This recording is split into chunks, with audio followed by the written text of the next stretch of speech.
With the start of free agency and the NFL draft now over, it's time to take a look at NFL depth charts and see how teams did to improve their rosters before the 2018 season begins. And we're going to start this analysis as we go one-on-one with Neil Hornsby, founder of ProFootballFocus.com, on the OFN meeting room with Greg DePalma.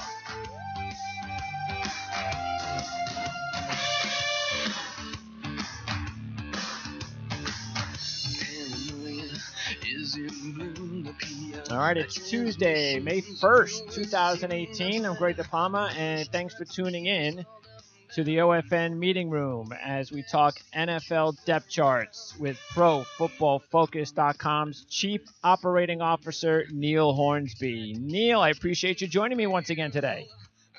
You're very welcome, Greg. You're very welcome indeed. Chief Operating Officer, Neil. That title, of course, when we were doing shows a few years ago, I'm not sure people, new listeners don't realize that. We did shows for 3 years straight. It was the official football show at Pro Football Focus at the time when you were, I guess, just the founder, the measly old founder of Pro Football Focus. And now things have changed a few years later. Now you're the COO. How did that happen? So for those people who don't know, back in 2014, we were being run specifically from the UK. We had a whole host of people that worked in the US.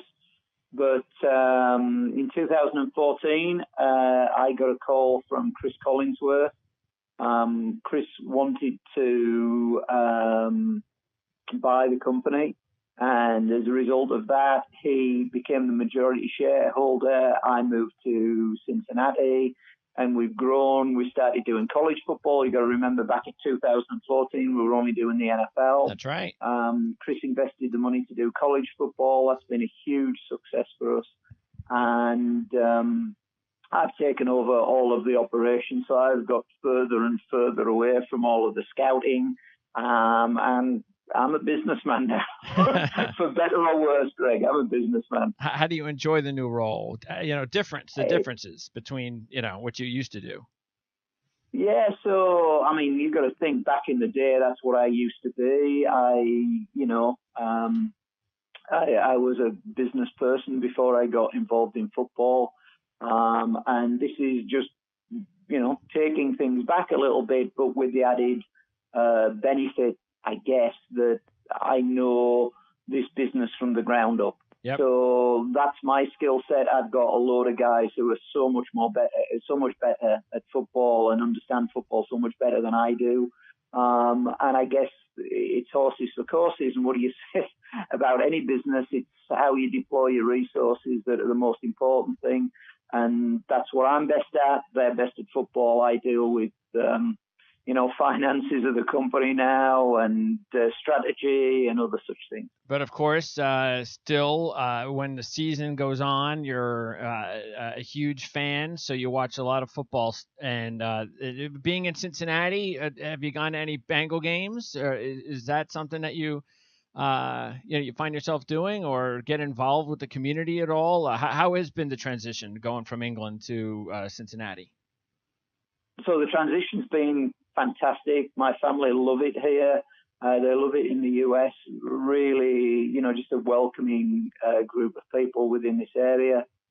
As far as games are concerned, it's just nothing that we can do. As you quite rightly point out, you still watch a huge amount of football, and you can't really sacrifice watching one game for the benefits of having 3 screens and watching a ton of football on a Sunday and a Saturday afternoon. Yep. I guess unless it's a prime time game on a night that's all standalone, that's true. And overall, though, it's good to have you on again. As I said, we used to do this a few years ago. We did this every week, and it was a lot of fun. And I'm glad to have an opportunity to talk some football now that the draft is over, as I mentioned. This is pretty much it. Rosters will still be tinkered with, especially when you get some cuts as we get closer to training camp. Maybe there'll be a minor deal here or there, but usually there isn't any major impact roster moves at this point in time. So this gives us a few months now hopefully, nobody gets hurt, even though there will be injuries during whether it's OTAs or any of these other practice sessions between now and training camp. But it happens. But other than that, we get to analyze the rosters now. And I wanted to pick your brain on some of them. And one of them is the New York Giants. The Giants had the second pick, so they went after Barkley. Barkley has got a lot of talent. First of all, would that have been the way that you would have gone, knowing the Giants roster as you did going into the draft? Do you think it made more sense to go with a running back, no matter how good he could be, as opposed to, say, the offensive line or of course, quarterback with Eli Manning aging? Well, for us, it was a very clear decision. Eli Manning hasn't really been the same player since 2012. He's been on a steady decline. There's been nothing really to show anything different than that. And this is a time when you can look at the quarterbacks who were on offer, whether it be Rosen or Darnold, and we like both of those guys. So that would have been our selection at that particular juncture. Yeah, and you take a look at the offensive line situation, because when I was going over my mock draft, maybe first time, few weeks out, I said, maybe it wouldn't be a bad idea if the Giants traded it to like Cleveland, moved down the 4, and then went, say, offensive line, because I really felt that, and I still do, that the Giants need to get better on the offensive line.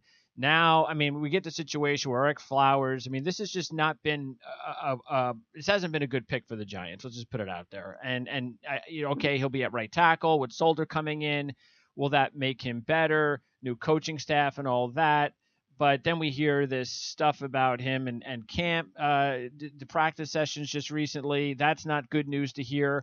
Was he as bad, though, as a lot of people are assuming he was? He seems to get a really bad rap.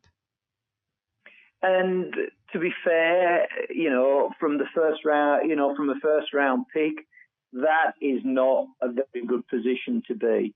But when you look at it in real terms, yes, he was bad, but the way that I would look at it is put him at the top of the bottom third of tackles in the NFL. Okay. Certainly don't look at him as the worst player in the NFL. He's improved every single year in our grading. Now, that's still bad, and it's still the place that he's at the top of the bottom third. But if he's the only bad player on your line, then that's probably not an issue. If he is one of many bad players on your line, then that becomes a concern. And the Giants do have a number of areas. So let's look at it. Nate Solder had issues in pass protection last year. Clearly, a lot of those lined up with some of the problems that his son was having with cancer, etc. Okay. And he got significantly better towards the end of the year. But he's never been an elite pass protector. So that's a concern. He's a fantastic run blocker. Will Hernandez we like tremendously, so yes. He's probably going to fit in at left guard. Yep. Brett Jones, he's done some decent things during his tenure, but to say that he's a strength, is probably stretching it a little bit.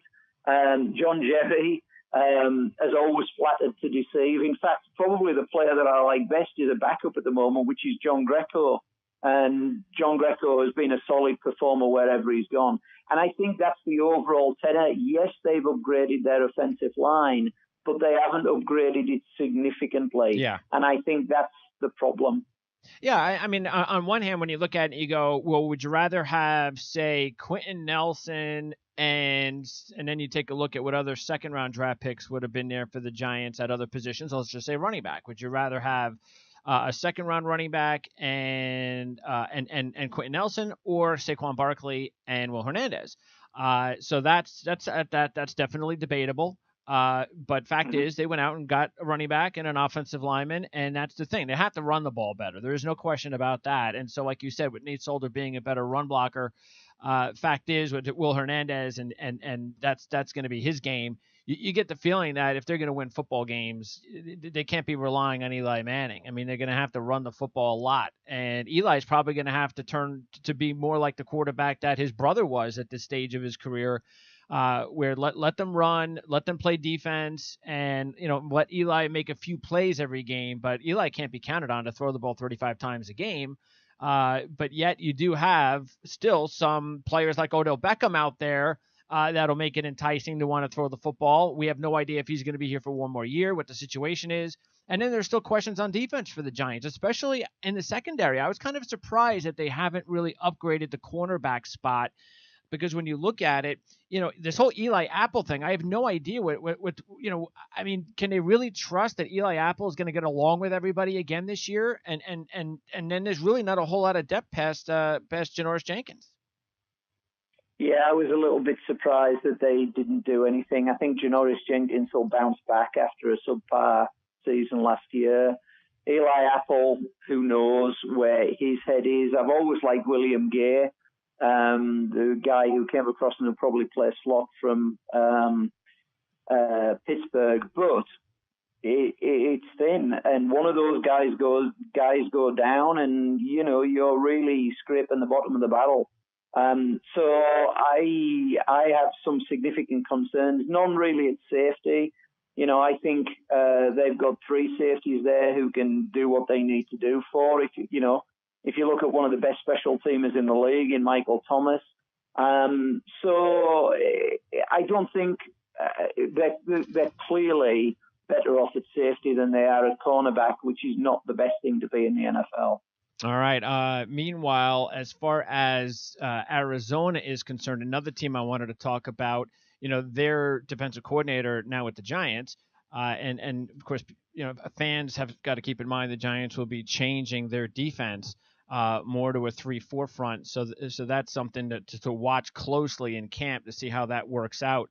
But as far as Arizona is concerned, they get a new head coach in, and he's a defensive guy. So maybe this is the reason why. But I was really surprised that throughout the entire offseason to this point, and then through the draft, that the only significant addition to the defense for Arizona has been Ben Wickery. That's it. I mean, this team has got some issues on defense, and they didn't fill any of them. No, it's been a little bit downhill since Calais Campbell left, and that's not surprising because, it was almost like Calais Campbell went to Jacksonville and people were saying, oh my word, what's this guy now? Clearly played more outside the tackle than he did at Arizona when he played inside the tackle. But there are some real concerns, everywhere at the defense. Their defensive line looks a shadow of what it used to be. Now, Corey Peters should be okay. What Kemdiche will be, who knows? Chandler Jones will get pressure. Then, who knows what they're going to do with the other cornerback position. To your point, Ben Wickery is hardly the answer. Yeah. And then they're probably, where they'll be at safety, is it going to be Budda Baker and Antoine Bethea? Who's going to be the people who are going to step up? Because after that, it's paper thin again. Yeah, look, Wilkes is a 4-3 guy. So you got the Giants switching to a 3-4. You got Arizona switching to a 4-3, which means I guess Chandler Jones winds up back at the line of scrimmage, which is okay. That's okay. And I think the defensive line is passable, but again, that secondary to me looks, maybe they like Rudy Ford. We don't know.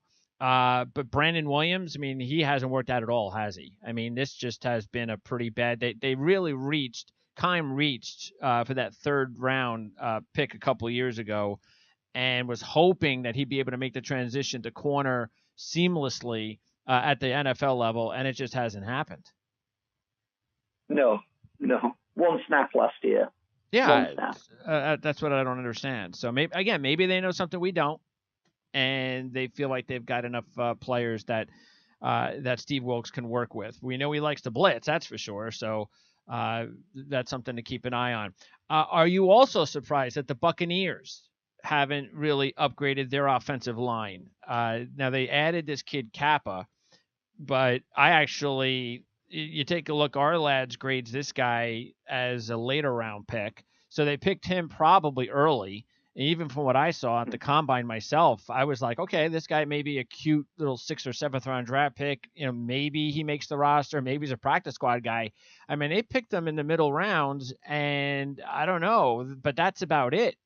They just really have, and there were some questionable moves. I mean, even Vita Vea, did they need another defensive tackle? It seemed like they did a really good job of adding defensive tackles in the offseason, and they just threw in Vita Vea.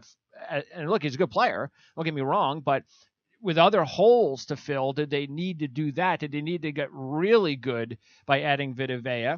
And then the offensive line, like I said, I mean, that's been a major disappointment, especially Donovan Smith. He's just never really lived up. And he's got one more year, and then that's it. If he doesn't perform this year, I doubt that they're going to bring him back. No.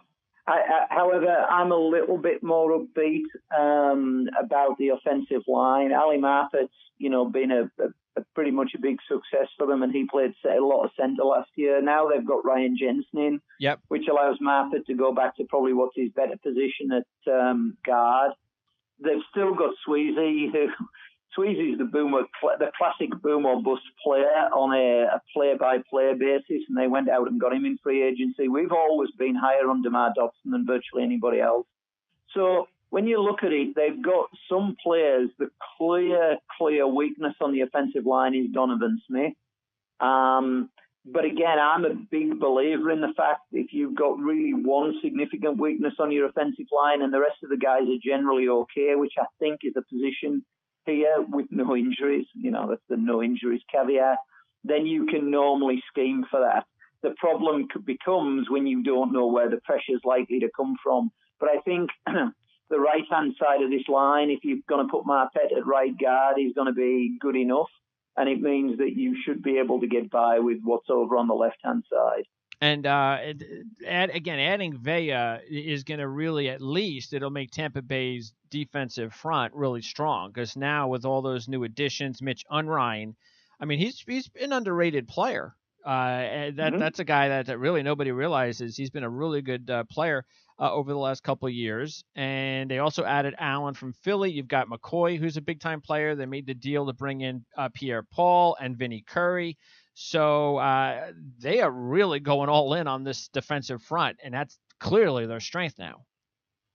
Yeah, and the strength is in depth, to your point. I mean, the guy you didn't mention, Noah Spence, as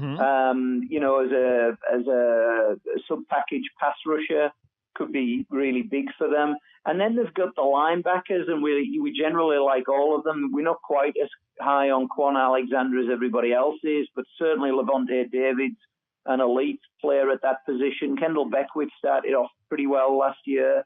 So overall, I like a lot of what they've done, but I think it would look so much better with Derwin James that they had the opportunity to get in the secondary than Vita Vea. Yes, that's that was the player that I thought that they were going to grab as well. But all right, we'll see. There again, that doesn't mean that they don't have a good player. It just means that maybe the back seven isn't going to be as strong. I mean, we don't think it's going to be as strong, I guess, as they think, but that's what the game is all about. All right, Denver. Broncos added a couple of draft picks at receiver. Now, some people thought that maybe Demaryius Thomas and Emmanuel Sanders would be let go, even though it would cost Denver. I mean, they have some money that they'd have to just basically let them walk, and millions of dollars would leave the Broncos. And I'm sure that's part of the reason they just don't want to give those guys away. It's not like they have a complete, okay, we're going to ditch Sanders or Thomas and we get a clean break. There's money that they would lose if they did that. But I wonder whether or not they waited until the draft to say, you know what, now that we have some depth, now maybe we can tinker with letting one of those two guys go. What do you think? Based on what you've seen or what you know about Thomas and Sanders' production or lack of production, do you think you equate it more to the quarterback play? Do you say these guys are making a little bit too much? I've got a couple of good young receivers in now. Let me let one of them go and save a little bit of money, even though I got to eat some dead cap space. No, I think this isn't the time to do that. I think you need to give Case Keenum the chance to work with these guys. And then if Case Keenum can't work with these guys, and uprate their game, they've had some really shoddy quarterback play to work with over the last few years. Even with Peyton in the last year, which was clearly his worst year, these guys have proved they can do it. I'm a particular fan of Emmanuel Sanders. I think I would, in my opinion, I would definitely leave it for at least this year and then have that debate after the 2018 season. All right. What about a player that has been graded well at PFF over his time there the last couple of years? Shaquille Barrett. And you get these defenses now, the 3-4 defenses, and you've got, if you don't get production, pass rush production from your outside edge rushers, specifically the 3-4 outside linebackers, you're just not going to get it. And that's been like one of the pet peeves for me as a Jet fan, is when are they going to add guys like Shaquille Barrett to their team? When I see a guy like Barrett get tendered second round, I say, okay, well, I mean, why doesn't a team like the Jets or any other team out there looking for, a pretty decent pass rusher, somebody that could add to their team? You call Denver, you offer them maybe a third or a fourth. I'm sure Denver would take it. Why wouldn't they? Especially now that they've added some more players at that spot. Maybe that's still possible. What do you think? Would that be a player, if you're a team running a 3-4, you're looking for some more edge rushers, would you call Denver and offer them something for Barrett? And what would that be? Yes, absolutely I would. Absolutely I would. It's really debatable as to whether they are going to get maximum use out of him this year. And that's really, how do you feel about Shane Ray? Yes. Because the truth of the matter is, over the last so many years, Shaquille Barrett has really outperformed Shane Ray, and it's not really been that close.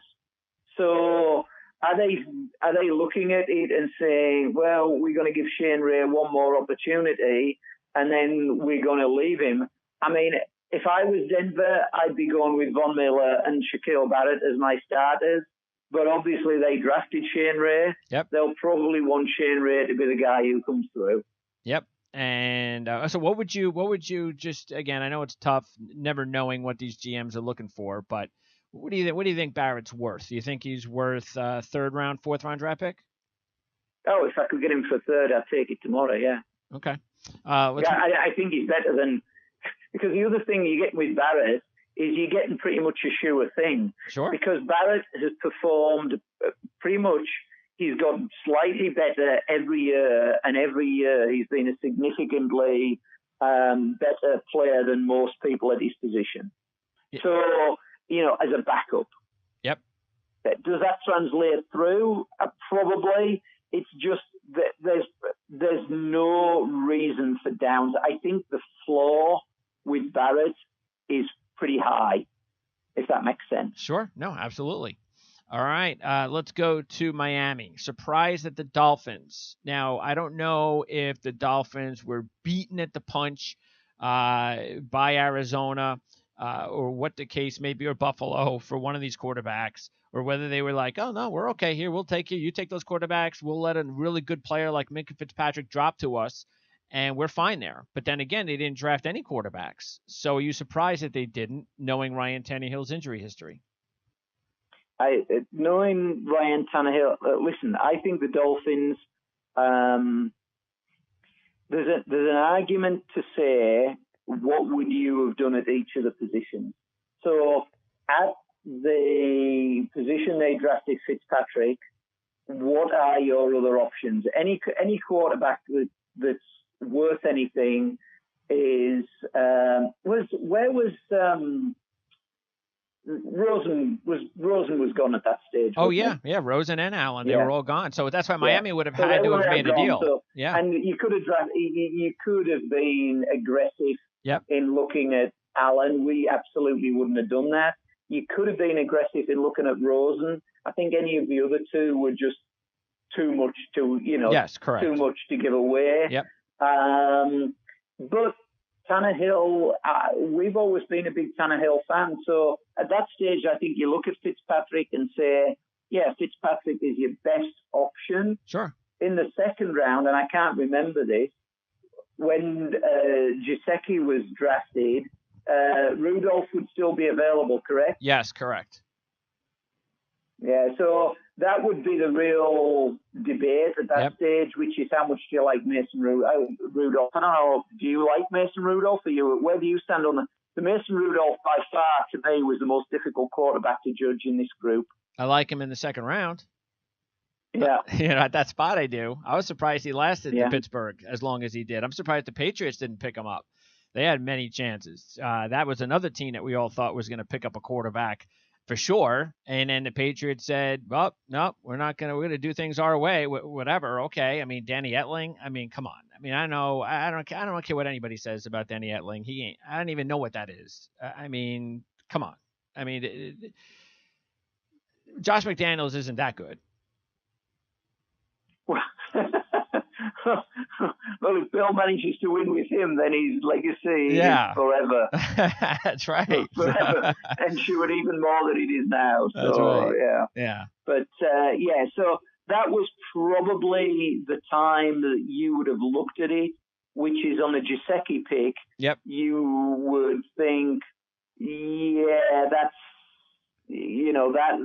that would be the one to consider. Yeah. But I think what it says clearly is they have more faith in Ryan Tannehill with a tight end like Gesicki and the suite of receivers they've got and what they're putting together than they do worrying about a quarterback for the future. All right. Or they just didn't like. Rudolph had some fairly. He wasn't, when we did our play-by-play charting on the accuracy level, the ball location accuracy levels, he wasn't as high as we expected. We expected him to be fairly good in that, and he really wasn't. And that would be a red flag to me. Okay. The scheme that he ran, people always said Baker's scheme was, which was bullshit. But the scheme that Rudolph ran, had some concerns for me generally. Okay. Yeah, that's why I think second round, okay. And definitely where he was picked, he became a good value. Oh, I think that's fine. I think I liked it from the Steelers standpoint. I really liked the pick. Yes. And I really liked the Pittsburgh's draft pretty much. I was surprised they didn't add another linebacker or maybe even a tight end themselves. Maybe they liked what they saw at the end of the season from McDonald, who's never lived up to his draft status, but change of scenery seemed to do him okay. And it helps that Ben Roethlisberger throwing you the football.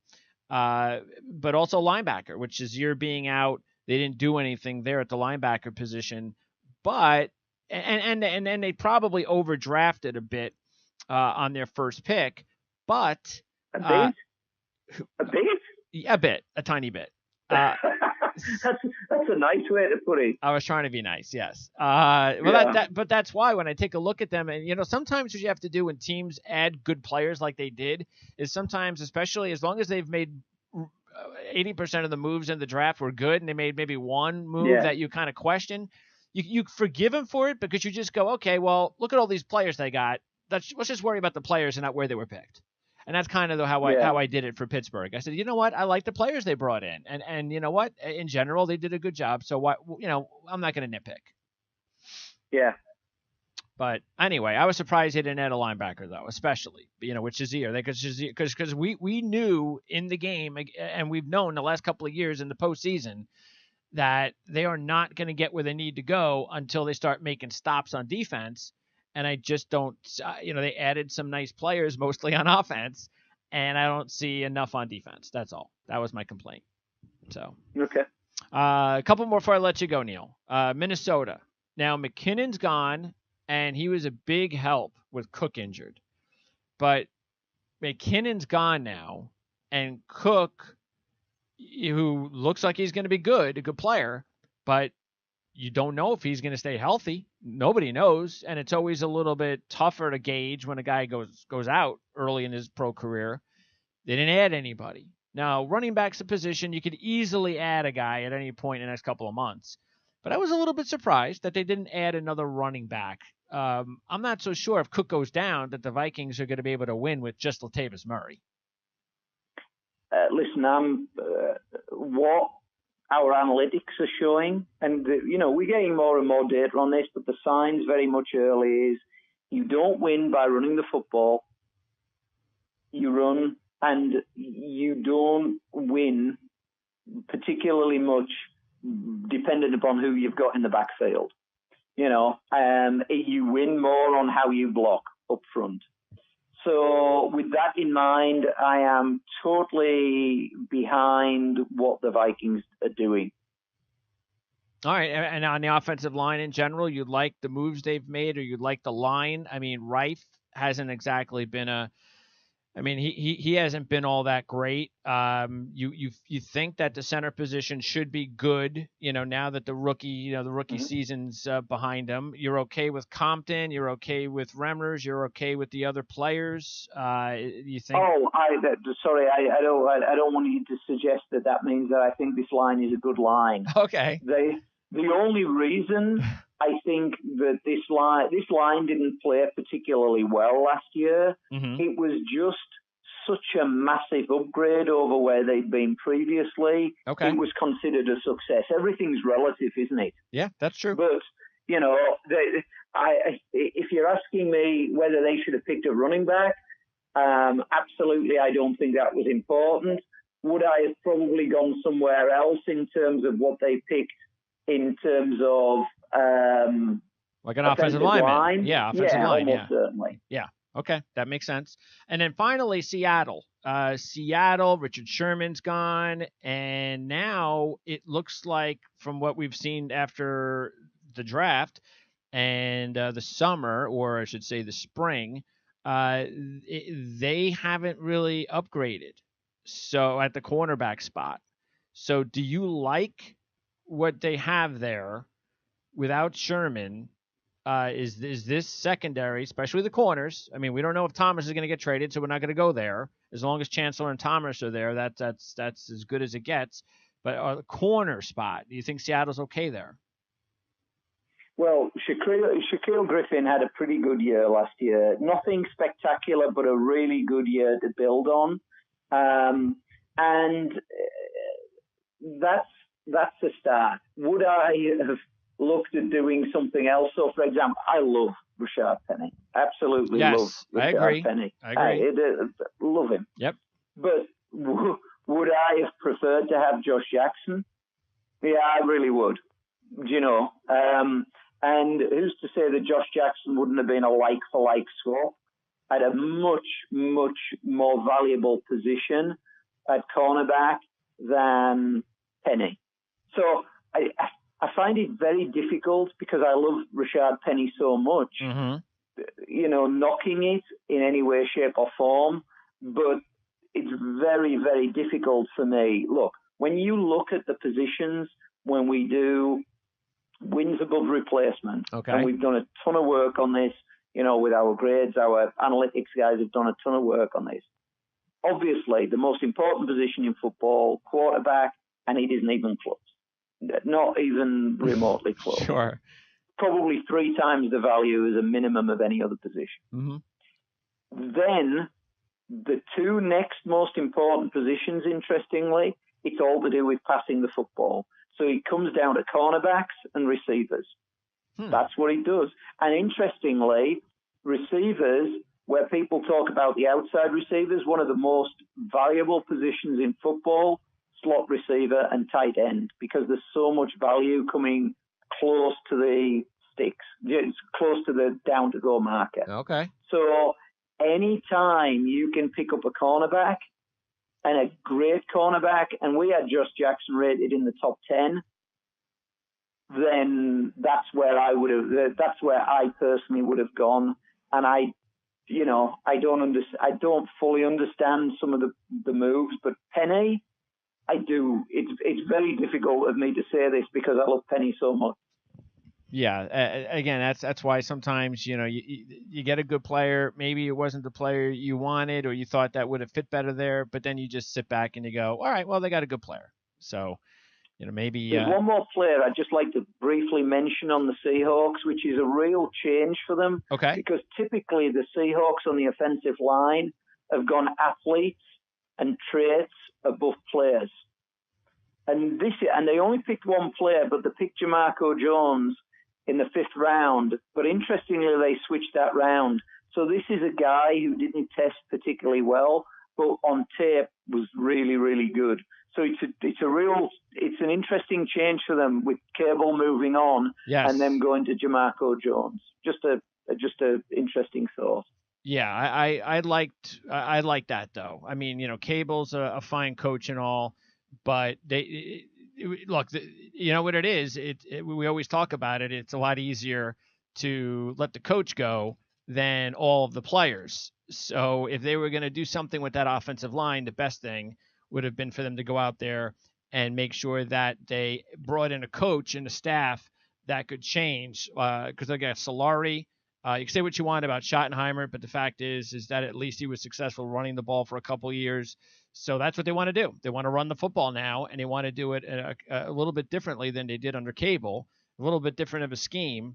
And that's what we'll find out, whether or not some of these players that haven't responded under Cable will now respond with the new staff. So I think that was a smart move. And then they go get Penny, so anyway, they also brought back the player that was injured last year. What was it, Fant?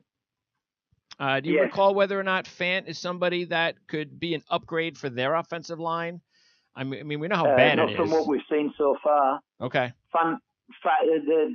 The clear problem, they upgraded. If you look at the players on their right tackle position, assuming Dwayne Brown is obviously going to carry on at left tackle. Yep. You've got Ifedi, Fant, and Willie Beavers. Yeah.